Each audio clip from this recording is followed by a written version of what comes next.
Good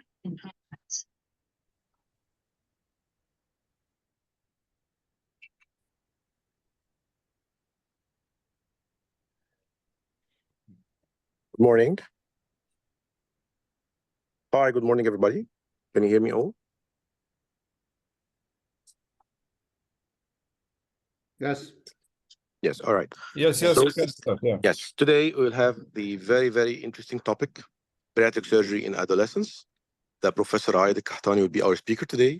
Our moderator will be our dear brother, Dr. Amir Drazi. And we are truly honored, very, very honored to have Professor Jack Hempins today with us. It's really our honor today.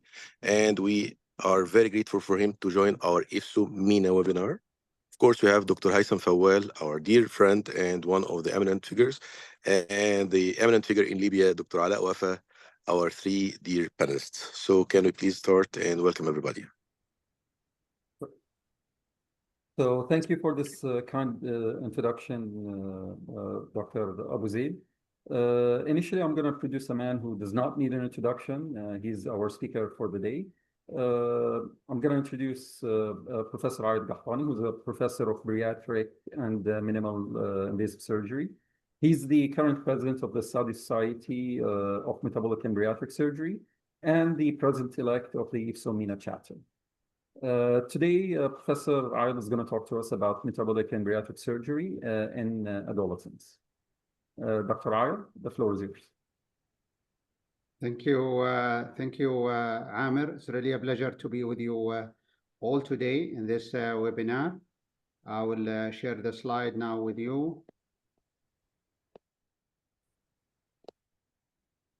Now, we'll be talking about a very important topic, which is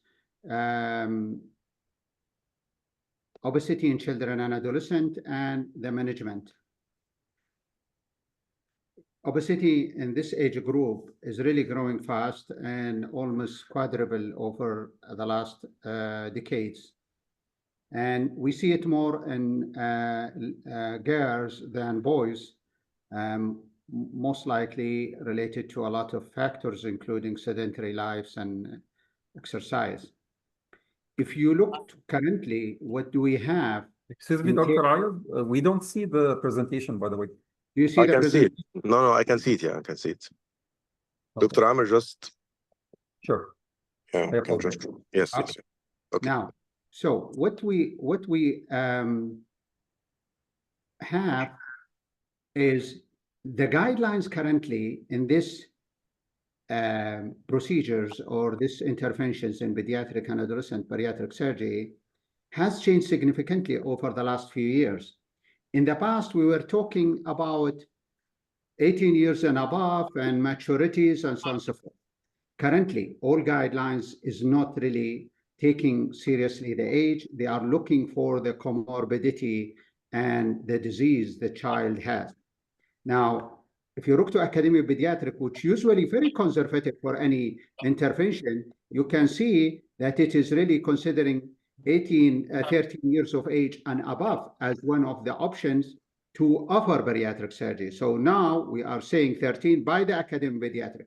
If you look to other guidelines, including the American Bariatric Surgery Society and other society I will show, they are now not considering the age itself, but rather considering the comorbidities. So, and instead of going to BMI 35 and 40 like an adult, we go to what is called BMI percentile. So if BMI percentile 120% of 95 percentile, which is the upper limit of overweight and obesity, if the child has increased up to 120%, then we say, well, that's almost 135 BMI. If it is 140%, then we'll say that is maybe 40 BMI.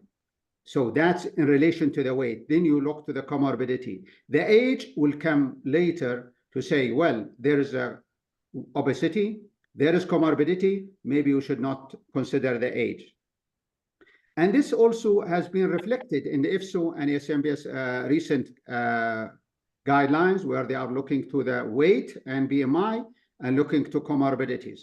The American Academy, as I mentioned, 13 years and above, and similar in terms of condition like IFSO and ASMBS. NICE guidelines similar to IFSO and SMS in terms of selections, and National Board of Health and Welfare also has documented that same, putting the age of 15. But in general, we are coming to conclusion, especially in the bariatric surgery communities, that we don't look to the age per se. It's not anymore absolute contraindication. Rather, you are looking to comorbidities and BMI percentile, or also BMI. We have studied this significantly in multiple objectives. We look to long-term and 10 years outcome in children and adolescents. We look to comorbidity resolution. We look to growth, which is very concerning topic in obesity management in bariatric surgery, and look to study those below 14 years of age, what will happen to them. We also look to multidisciplinary team and clinical pathway, and we recommended a pathway that we published. We looked also to liver involvement and NASH and NAFLD and muscle, now what we call it. We look to syndromic involvement and bariatric surgery. We look also to compare it to adult, is it different or not? And I will share with you some results. So if you look to the concern in the community of bariatric surgeons and scientific community, they are looking to growth, they are looking to safety, they are looking to long-term efficacy, and they are looking to nutritional impact on children and adolescents.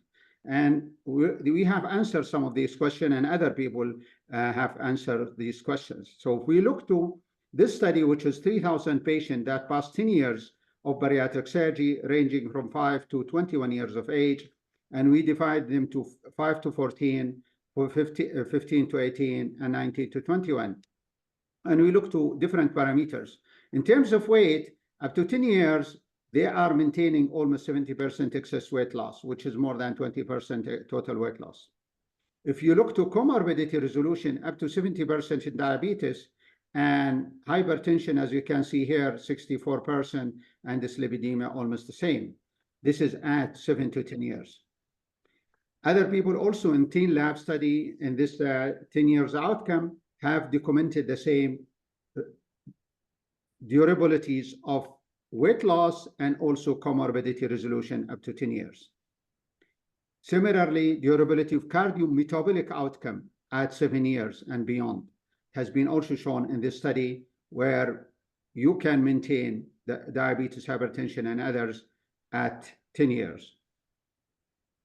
If we look to one anastomosis bypass, this study has compared almost 3 groups. It's laparoscopic sleeve, bypass, and one anastomosis bypass. And definitely, one anastomosis bypass is resulting in more weight loss, maybe marginally better comorbidity resolution, but of course, there might be some impact on nutritional effect.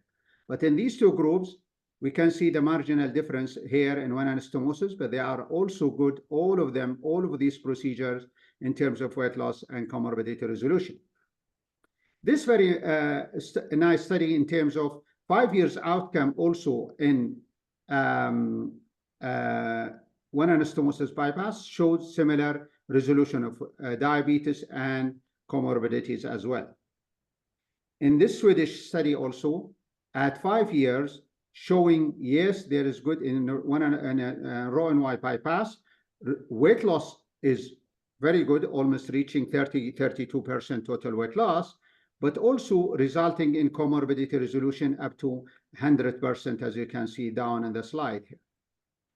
But the problem in this study also, which is one of the few studies reported the revisional rate and complication of the procedures, all surgeries, 25% of patients who underwent Roux-en-Y bypass in children and adolescents underwent some other procedures, mostly small bowel obstruction intervention, gallstones, severe abdominal pain, severe anemia, abdominal pain, and drug abuse. So complication 25%.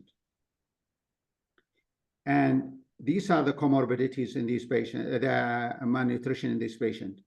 Significant 32% anemia, 22% vitamin B12, and ferritin level 66%. So yes, malnutrition is more, we can see it more in patients with bypass, whether single anastomosis or Roux-en-Y. Growth rate, again, we have demonstrated the growth rate of children and adolescents are normal after bariatric surgery. And Z-score is better even in bariatric surgery. We shown this study that we published a long time ago in 2012. And we compare different groups in different age, different age groups. So you see from 5 to 10 or 9, these patients are without bariatric surgery, but they are obese in our clinic. These are with bariatric surgery. If you see you have bariatric surgery, your growth is better than those who did not undergo bariatric surgery. Similarly, almost replicated in age group, 9 to 13, up to 17, and 13 to 17, and so on. So yes, you will see their Z-score is better when they go for bariatric surgery. Not only also in normal patient, but in syndromic patient, you can see also the weight loss is better and maintained up to 5 years. Yes, they are not as good as in normal patient here or children and adolescent, but still they lose weight and they maintain it better than the original weight. And this is good quality of life for somebody syndromic where they have significant comorbidities, including sleep apnea, musculoskeletal, and others. Other people have demonstrated this meta-analysis, 67 patients, syndromic Prader-Willi syndrome patient, including our patient that has showed also the up to 3 years sustainable weight loss. Now, what about comorbidity resolution? At what time it will happen after? We study our group and we found in the first 6 months, you will find most of the disease, pre-diabetes, diabetes, sleep apnea, pre-hypertension will resolve in the first 3 to 6 months. Dyslipidemias and hypertension will take a little bit longer time, but they will resolve also. Nutritional deficiency, which is very important concern, up to 50%, they might have some sort of nutritional deficiency.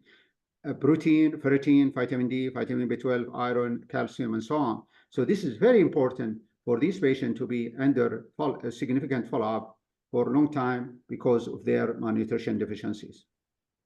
Now, sleep, here we compare between sleep gastrectomy in children and adolescent and adult and other people also, and we found they are similar. So they are similar in terms of weight loss, similar in comorbidity resolution, and also different in malnutrition, as you can see, and nutritional deficiencies, as you can see in adult, as you know. Quality of life, definitely better. They resolve a lot of problems in their quality of life, but also in their psychological issues. 40% of children and adolescents who are having obesities are suffering from some sort of psychological and diseases, and they resolve these problems after bariatric surgery.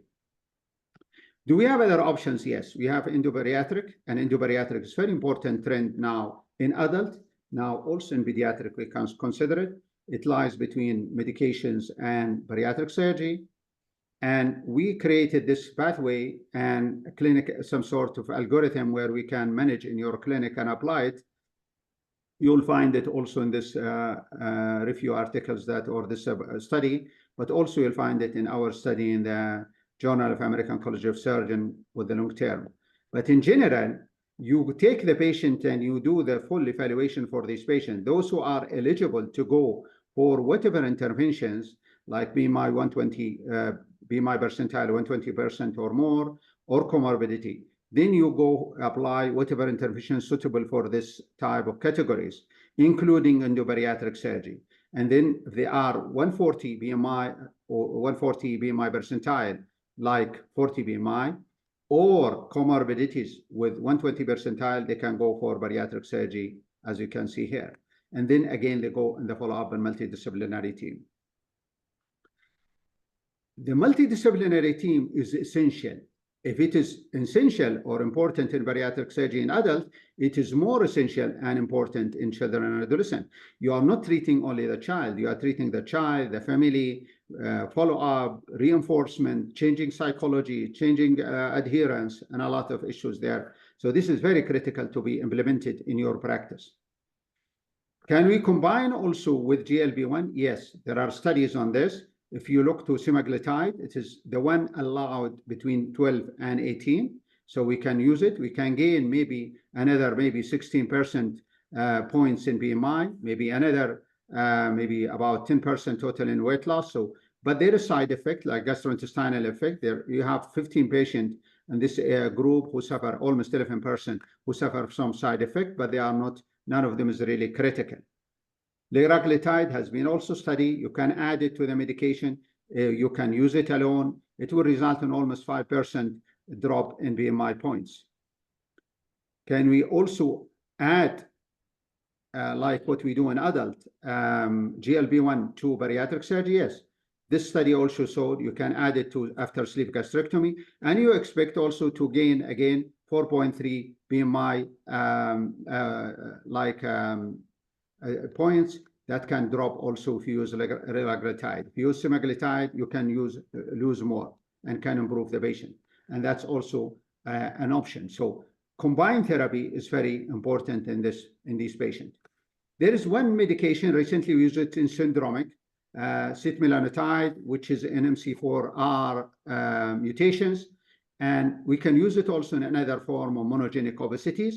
It has resulted in significant weight loss. Again, there is some side effect of this medication that's shown in some study here: skin hyperpigmentation, headache, GI symptoms. None were deemed prohibitive to use it, but again, this is available for syndromic patient only, mostly MC4R mutations. Future direction is for hybrid therapy, where we can combine bariatric surgery, start with ESG, endoscopic sleeve gastroplasty, then maybe later on you add LSG if you need it. Maybe you can add medication if you need it, to get these kids to where they are more active, happy about themselves, they pass their psychological issues, they perform well in their school, they overcome the obesity impact on their health, and then they will be hopefully maintaining their weight loss. Telehealth precision is very important, where we can guide the therapy based on the underlying and the parameters of these kids, and I'll show you some models in this. Telehealth is very critical, I think, where you can expand your services to areas which is not served well with your clinic or your reach. Long-term trial is in a safety and efficacy of ESG, pharmacotherapy, combined therapy, as we mentioned. These models also can, as you know now, we are looking for this group, non-responder, responder, who will suit what and what procedure we can select. So if we come to a stage where we just fill the information in the system and using AI and saying age, gender, BMI, previous history, family history, and so on and so forth, and then that patient will be guided to some procedure, maybe the medication alone, maybe endoscopic or endobariatric alone, maybe surgical alone, maybe sleeve, maybe bypass, maybe single anastomosis, maybe both at certain level. And what will be the trajectories of weight loss and so on, and comorbidity resolution 5 years and so on, and based on which we direct the patient where to go. So in conclusion, long-term showed the efficacy of bariatric surgery, sleeve and bypass almost equal in terms of weight loss and comorbidity resolution. Sleeve gastrectomy does not affect weight growth, and growth velocity is maintained and better. Bariatric surgery in adolescent is associated with nutrition deficiency, as I mentioned, but that means must be well followed in multidisciplinary team. It is very important tools in our head nowadays to offer it for our children and adolescents who are not candidate for bariatric surgery, or who would like to go for this before going to bariatric surgery. And those who are suffering from obesity must be managed in multidisciplinary team. Combined therapy is important strategies in our management. Thank you.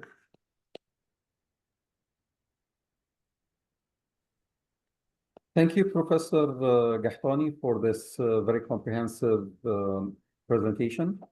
First of all, a couple of housekeeping notes. This presentation and the questions are recorded. They will be available in the IFSO Virtual Academy, and they will be also available on the IFSO YouTube channel. Another housekeeping issue is that we will take a couple of questions and clarifications from the panelists, and then the floor will be open for questions from the audience. Feel free to post any question, and we will see them and give them to the relevant panelist or presenter.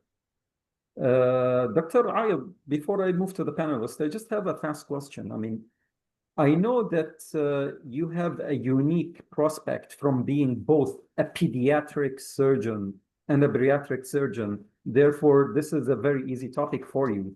But in many parts of the world, there are either pediatric surgeons who do not know how to do bariatric surgery, or bariatric surgeons who do not operate on pediatric patients. So in these circumstances, what do you suggest the hospital administration should do if there is need for pediatric surgery?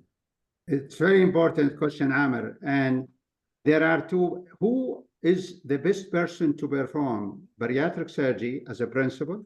Somebody who has a great experience, because delicate, tissue delicate, and so on and so forth. So you must have the experience of bariatric surgery to perform it. Now, can pediatric surgeon be a good and have the good experience to perform bariatric surgery? Yes. And the best successful program are those who have combined bariatric surgery, adult bariatric surgery program, and pediatric surgeon who are with them, joining them. So he is supervised, he is supported, everything is done through his hand, but by somebody else like bariatric surgeon, until this person is really have the experience. You cannot build experience on performing maybe 5 cases a year, or 10 cases a year, or 15 cases a year in pediatric. That's not possible, because there are a lot of things in your practice, there are a lot of things in these kids, and they cannot tolerate mishaps in terms of technical issues related to children and adolescents. The difference we will, especially in those below 10 years, or below 14 years, or 12 years, of course, the delicacy of the tissues, the size maybe of the bougie, the size maybe of the staplers itself. We in lower age, we choose different lower heights.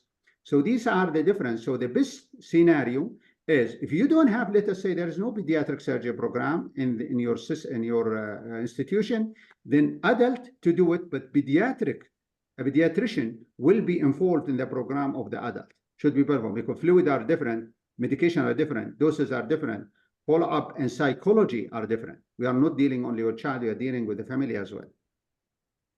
Perfect. That's a very good answer from you, Dr. I think you addressed the point perfectly. So the first question now from our first panelist, who's Professor Jack Hempins, who's the Senior President of IFSO and the Senior Advisory Board Member of IFSO European Chapter. He's also the acting chief of the Metabolic and Bariatric Surgery in Delta Hospital, Brussels, and an emeritus professor of surgery in the European School of Laparoscopic Surgery. I don't know if you have any questions or comments, Professor Hempins? I do. First of all, it's an honor for me to listen to you, Dr. Al-Qahtani. I've been following you for many years. Thank you. And I've been reading your publications. And I must say that you elaborated a practice that nobody else, I think, in the world has. I must say that I've been admiring you for that. Thank you. My question to you is, if you have an average institution where you do have a department of pediatrics and where you have a good bariatric surgical unit, are there any requirements that you would say propose to that unit to differ from other hospitals? In other words, what are the requirements that a hospital has to perform this type of surgery? And also, do you think there's a difference in workup that we should fulfill before we start embarking into pediatric surgical bariatrics? Absolutely. Thank you so much for this question. Now, what could be done in any institution? First of all, team must be trained on this, all team, the nurse, the coordinator, the OR staff, the anesthetist, because they are different. Even when you pass the tube, in the calibration tube in a child, the esophagus is delicate. You cannot push it. You cannot force it. You must be delicately dealing with this, especially a younger age. Let us say 12 years or 11 years or 10 years, or sometimes you do 7 years or so. And the team should be familiar with this protocol. So there is no program yet to start it in that institution. I think the team, the whole team, including the pediatrician, including the nurse, including the technician and the anesthesia and everybody there, go and spend 1 week or 2 in a program which has multidisciplinary team, regardless, adult or pediatric. Let them be engaged and immersed in that program to understand it well. Then so they can bring the experience. And while they are doing it, if there is some pediatric program already, they can invite somebody from that program to join them in the first few cases. If not, it's enough to depend on the adult program, provided these people know the pros and cons of this type of management, like how to manage a child with obesity in the OR and so on and so forth, how to manage them. If you don't understand the dietary program as a pediatrician, as a pediatric nutritionist, and so on and so forth, because you cannot keep children in adult program as the whole process. You cannot. So it must be going to pediatric program. It's the worst to throw them in a pediatric program where they don't have no clue about surgery or the protocol itself. So you build them very well in that regard. Now, coming to excellent question you raised about what workup is different. Now, children and adolescents, sleep apnea is very common, especially related to obesity. Now, an echo is critical because you have to look to pulmonary hypertension. Pulmonary hypertension, some kids, they are really suffering from this. And, you know, when we do hypertension chart, some people will measure their blood pressure like at 10 years of age, it is 120, 130. Some people predict it is normal. It is not. Unless you are a pediatrician or somebody dealing with this, you put it in the hypertension chart, you'll find they are hypertensive, severely hypertensive. So you have to measure their pulmonary hypertension, systemic hypertension, but pulmonary hypertension more critical under anesthesia. They might not tolerate anesthesia, and you have to treat pulmonary hypertension before going to surgery. This is the most critical. Liver, of course, you measure their liver fat and NASH and others, but it is not as critical. Sometimes you will go in a child with a small abdomen, the liver is going all the way below the umbilicus, because by nature being child, but also by fatty liver. Now, very quickly, just one additional question. Is there a significant difference in hospital stay, in the length of hospital stay in your children department compared to the, say, adults? Yes. In the beginning, yes, any program will keep them at least 2 to 3 days in the hospital. After you have the experience, now we discharge them next day as adult. The exception for this is syndromic. Syndromic, Prader-Willi syndrome, Prader-Biedl syndrome, because they are hyperphagic, you cannot control, families still are adapting. Keep them at least 3 days in your program until everybody is acquainted with them, how to control their hyperphagia. Thank you very much. Thank you very much, Professor Hempins.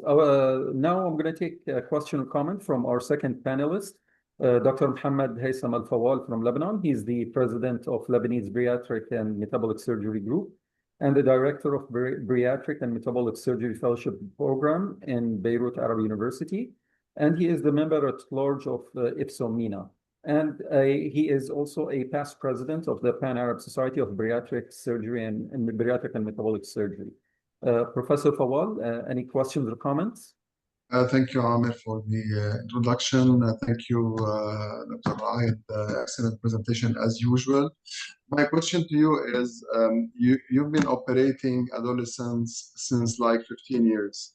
I would like to know if you analyze the pattern of weight recurrence or recurrent weight gain in this population, and whether it is due to the psychological problem more, or to the higher BMI, or to the parent support.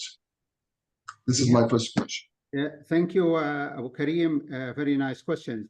Now, one of the most important especially in children, but not adult, of course, but in children, is the weight recurrent weight gain, which is happening in our patient almost. We have very good track record and database for our patient, and we call them every year. And so we have the follow-up rate almost between 60 to 70% in our program. And 17% to 25% of those patients have some weight regain. Most of them are related to type of lifestyle, not related, like you cannot track it to psychological issues or others. It's only the lifestyle, the sedentary life, the food, the other issues, as usual, as we see in adult. Now, revisional surgery in pediatric is not yet studied well, and we are trying to filter those patients who underwent revision, and we'll be happy to maybe update you in maybe in the recent publication on the refrigeration surgery in pediatric. Thank you. My second question is related to the first one. Actually, the reason why I pose this question is we just published this month in obesity surgery our work on one anastomosis gastric bypass in the adolescents. And we started to see the weight recurrence after 3 or 4 years of our sleeve patients, which we operated on 2012 or 2013. And this is why we started to do one anastomosis gastric bypass, and the excess weight loss was very good. You can read it on the obesity surgery, and no nutritional deficiencies almost. So my question to you, would you go now for the patients with high BMI directly for malabsorptive procedure, or you will continue to do just restriction because they are adolescents? It's a very good question, Abu Karim. Now, I am somehow conservative, especially in one anastomosis bypass in children and adolescents. The reason you cannot guarantee that will be adherent to proteins and vitamins as good as what they should be. I can say maybe sleeve is more tolerant to nutritional deficiency. At least will not be as bad as we see in many in single anastomosis. So I think, in my opinion, should be reserved as revisional. There are some patients maybe will go directly to it, but I will reserve it myself. I am still reserving it as a revisional procedure for those who are children and adolescents. And that's my judgment for this. And most of the guidelines recommendation, sleeve should be the first choice in children and adolescents. Thank you, Abu Sultan. Thank you, Dr. Haytham. Before moving to questions from the audience, I'm going to move to the last panelist, our brother from Libya, Dr. Ala Wafa, who's the president of the Libyan Board of Metabolic and Bariatric Surgery Fellowship. He's also the vice chairman of Communication Committee at IFSO MENA and an assistant professor of surgery in Misrata University in Libya. Dr. Ala, any questions or comments? Thank you very much, my great friend Amr Dirazi, for this kind of presentation. And thank you so much, Professor Ayed Qahtani, for this outstanding presentation as usual. I have two questions. One is for Professor Ayed Qahtani, and my second question will be for the Dr. Haytham Fawad regarding his publication. My first question for Professor Ayed Qahtani is from his presentation. There is an article which is Swedish clinical trial. It's called AMOS clinical trial for the adolescents of morbid obesity surgery. It shows that the suboptimal weight loss after Roux-en-Y gastric bypass is very common, and very common than that for the in adolescents than that for the adults, with statistically significant difference. This is related to very difficult to adhere those group of adolescents to restricted diets, with high proportion of the those patients undergoing metabolic and bariatric surgery that exhibit eating disorders such as binge eating and loss of control eating. And even there is another study from the South Carolina. It's called a Target for Intervention, Poor Adherence to Follow-up After Sleeve Gastrectomy in Adolescents. It shows that the adolescents more likely to lose follow-up at first 6 months of follow-up after metabolic and bariatric surgery, which is reach about 34%. So from your experience, how to prevent this problem and to improve the post-operative follow-up for those patients?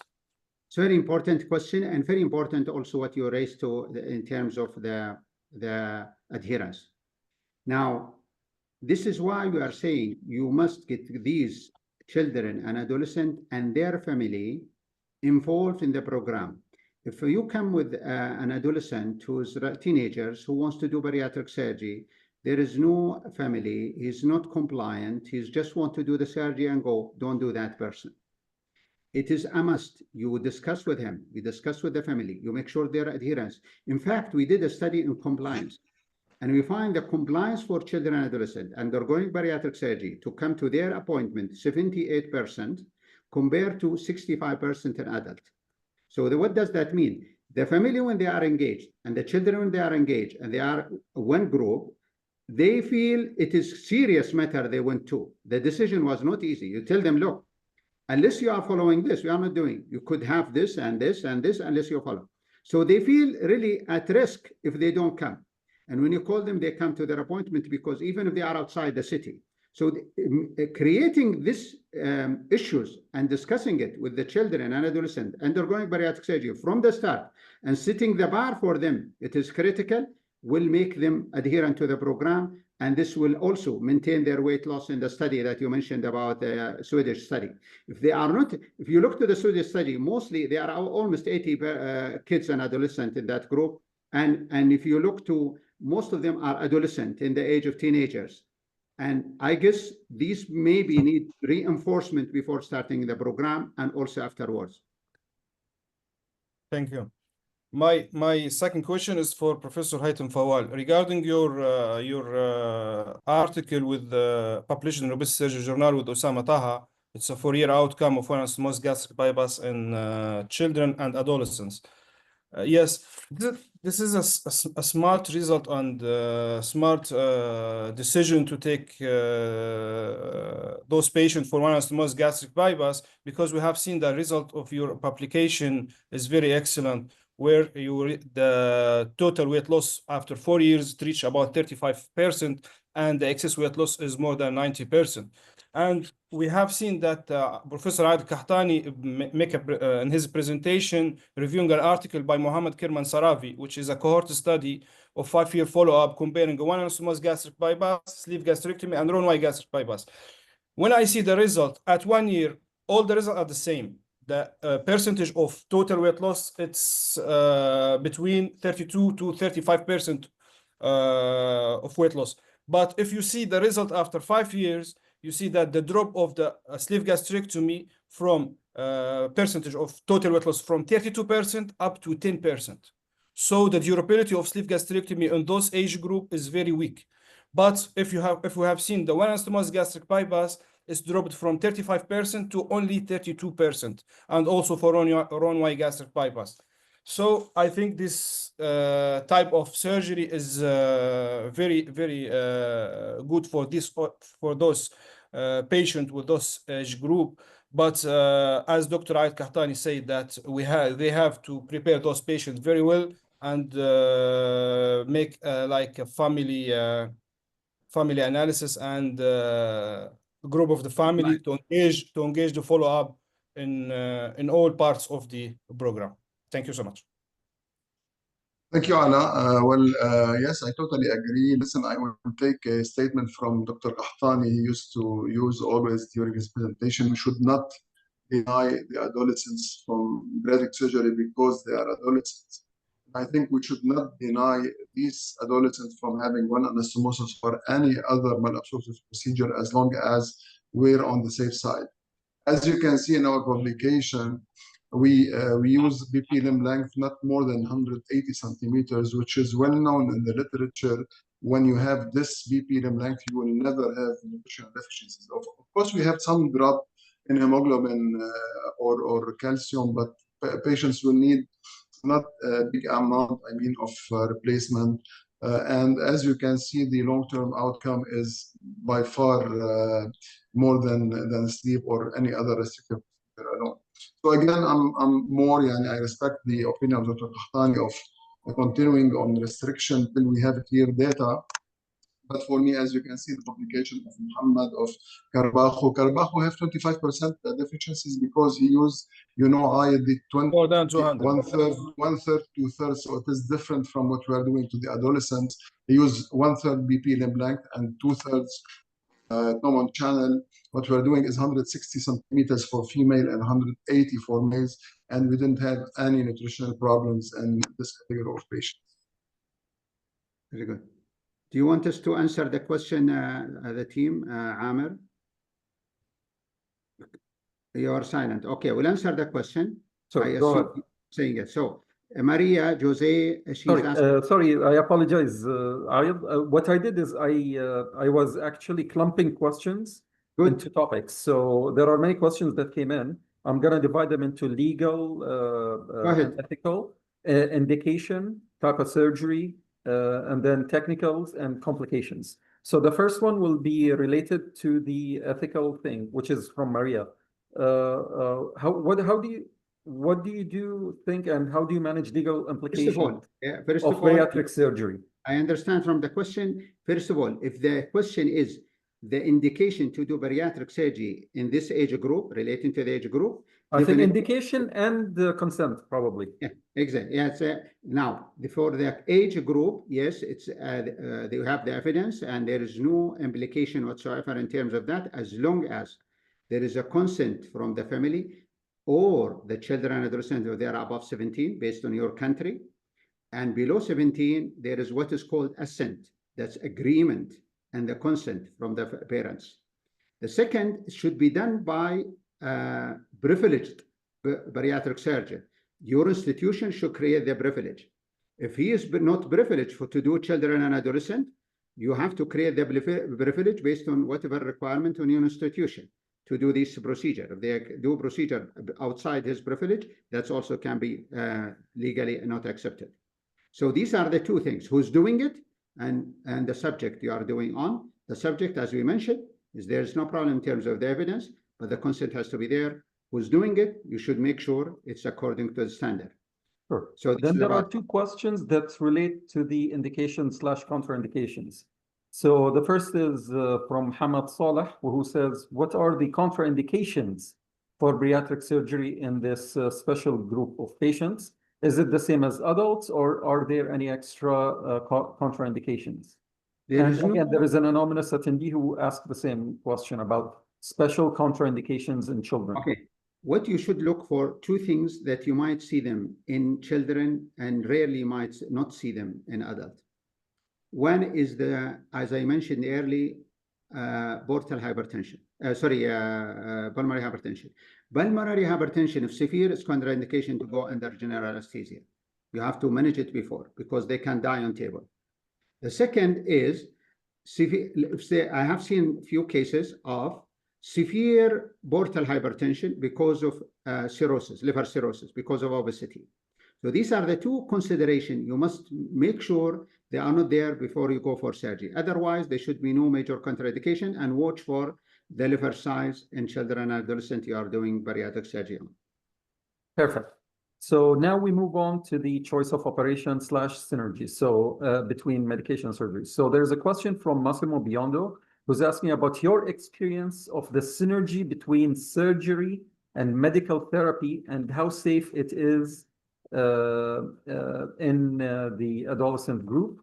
And there was a question about the choice of surgery, whether you're going to offer sleeve gastrectomy, or, as the guy asked, the more aggressive OAGB surgery. Okay, let us say for indication, as we mentioned, sleeve in our practice is the first option you offer as from all other procedure like sleeve or bypass or mini bypass or single anastomosis. But doing one anastomosis is not really a bad decision to take, or Roux-en-Y is not bad decision to take. Discuss it with the family. But still, my preference, and most of the people practicing bariatric surgery in children and adolescents, for sleeve more than other procedure. Now, for the second question is adding combined therapy. You must discuss, first of all, semaglutide, which is Ozempic and Wegovy. This is accepted in between 12 and 18 years of age. Mounjaro or tirzepatide, still there is no study yet or publication or recommendation below 18 years of age, but it's coming. The study is coming now, and the result. So for now, you have semaglutide in your hand, and you have liraglutide maybe up to 6 years of age. Now, you can use them as a primary therapy to start with. Depends on what you discuss with the patient and the objective and so on and so forth. So, but some of them are super obese, or they have severe obesity or more than 140 BMI. You recommend the best option and you discuss, like what we do in adults.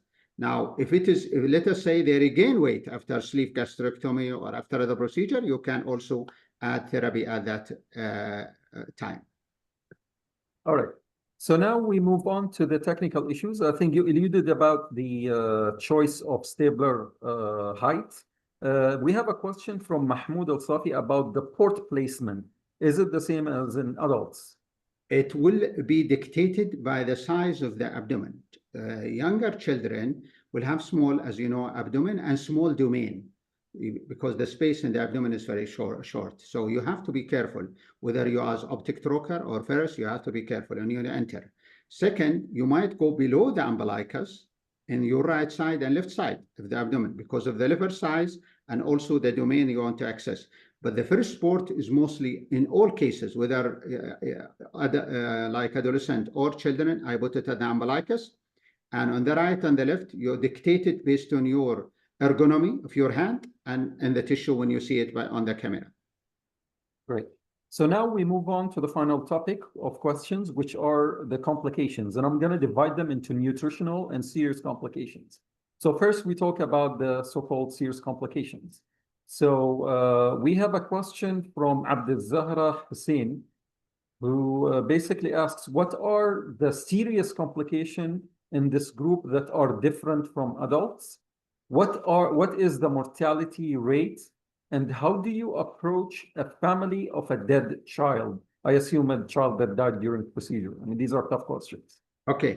Now, Alhamdulillah, we did not have any mortality. And people will say, no, but that's real in our database.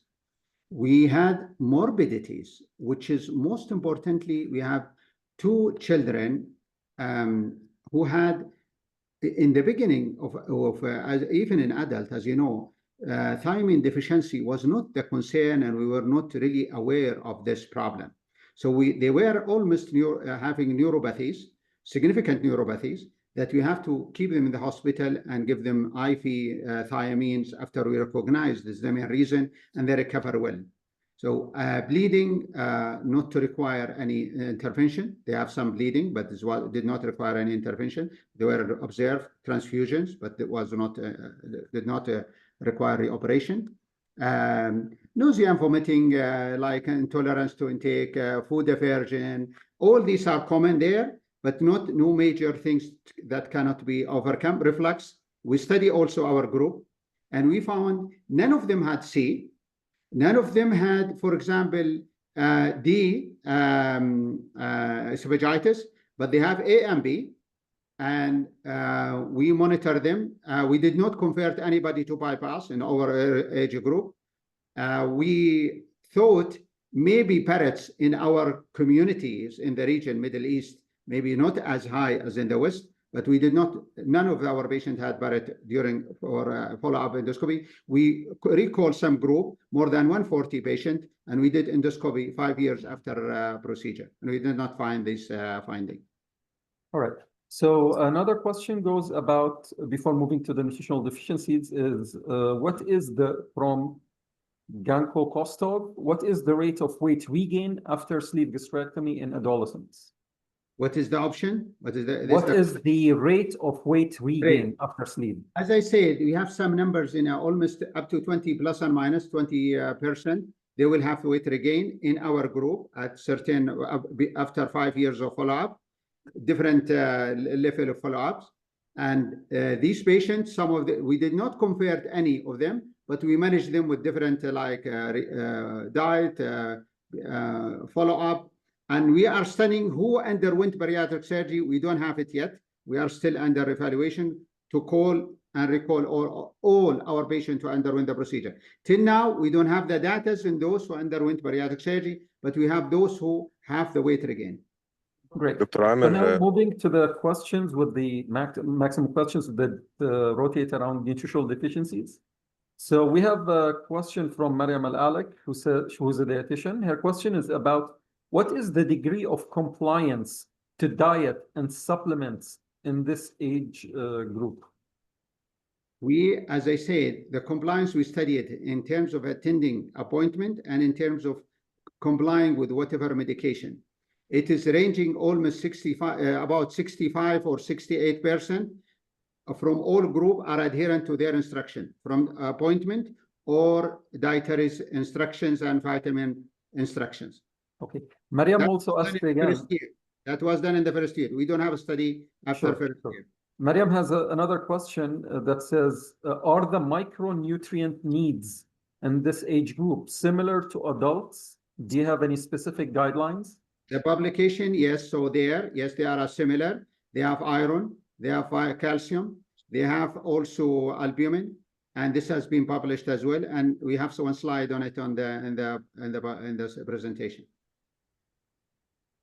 All right. There is a question from Abdel Hussein again regarding nutritional deficiencies in OAGB kids. How many revisions have been done to correct these deficiencies in children or adolescents?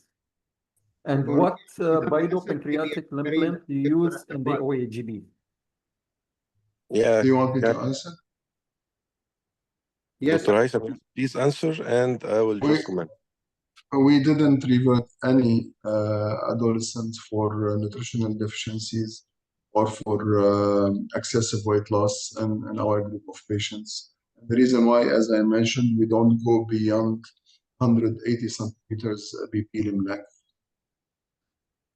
Yeah, I only have one comment on the one anesthetic gastric bypass in adolescents. I think I have a good experience with that. The only problem we face with these kind of patients, beside accepting the new diet program and everything, the foul smell of these stools.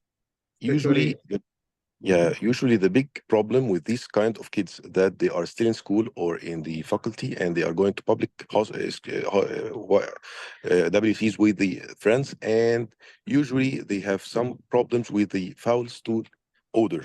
So we prescribe Devron to these kind of children, and we'd ask them to use separate toilets as long as they can do.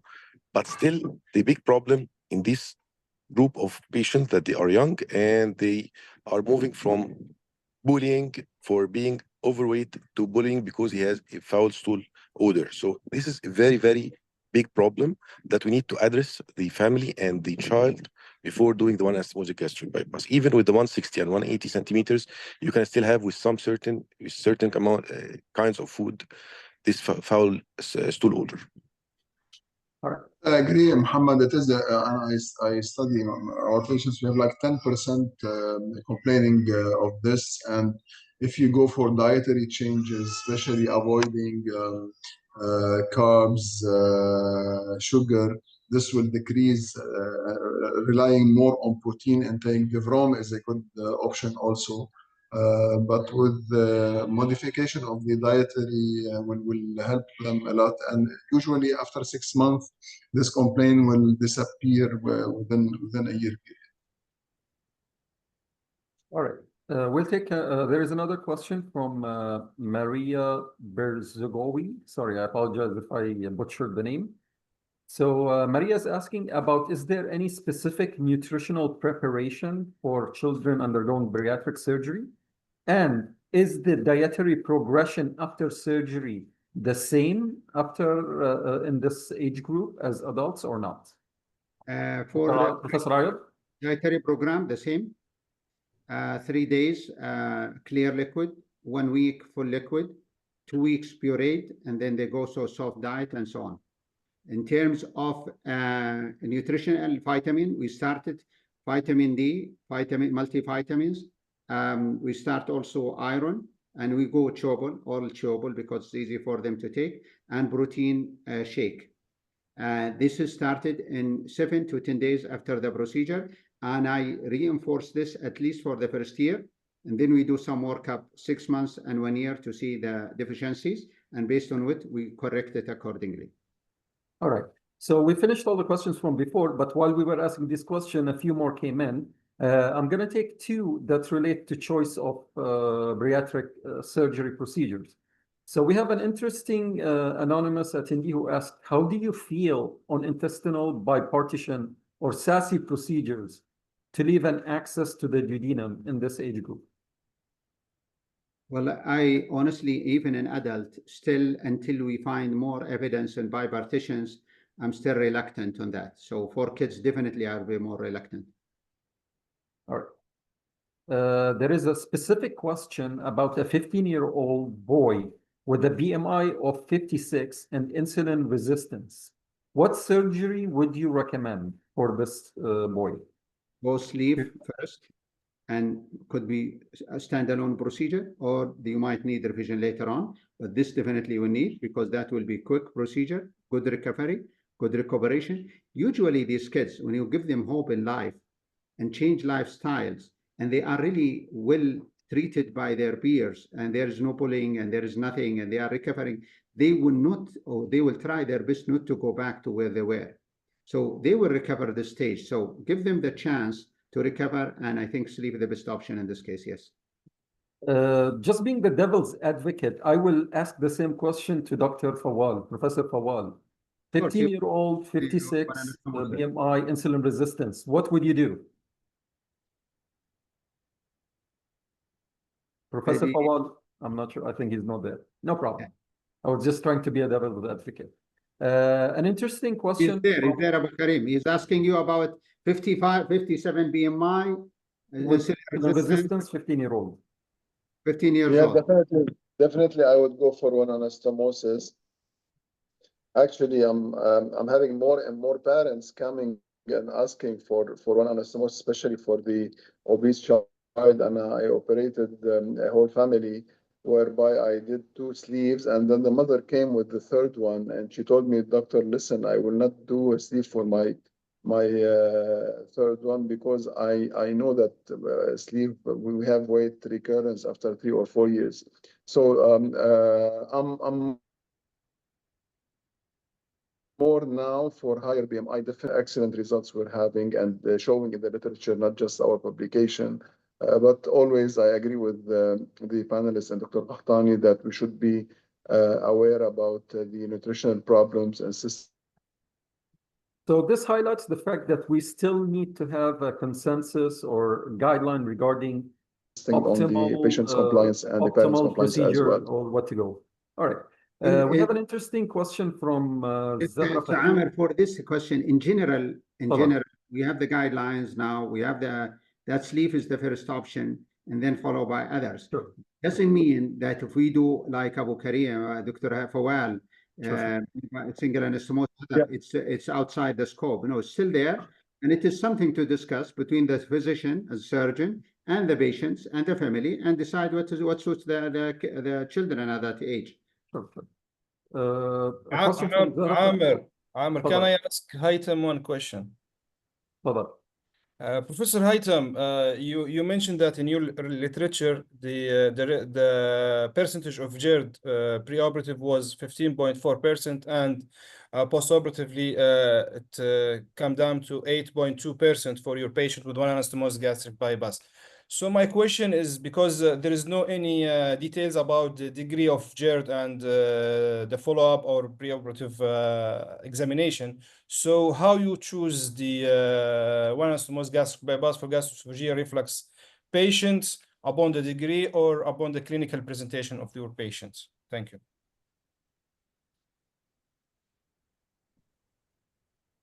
Dr. Fawal, Bukarim? I didn't get the question. You asked the question is about gastroesophageal reflux patient, and you did a one anastomosis gastric bypass for those patients, because in your article there is no details about the degree of definitely there is some encouraging data. Okay, there is some encouraging data on using one anastomosis, but till now, definitely the room OI gastric bypass is the standard of care for patients with reflux, especially high-grade reflux. If it is a mild to moderate reflux without esophagitis, then yes, I will tell the patient that you may benefit from an anastomosis, but you have 10 to 15% incidence of bioreflux later on. Thank you. Actually, there is a similar question from Zara Fatouh about GERD. So she's asking, is there more fear of Barrett's esophagus in younger age group because of the longer life expectancy? And are there any recorded GERD cases among adolescents? Okay, we'll answer this question. I already mentioned that we recalled a good number of our patients, and we did endoscopy on them. And none of them, after 5 years of LSG, none of them had Barrett, none of them had grade C or D, D or Barrett, and some A and B, most of them. Now, I think in our region, it's not frequent.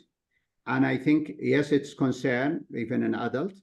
However, we should screen these patients maybe between 5, and if there is nothing at 5 years, we should screen them 3 to 5 years, but it's not common in our experience, no.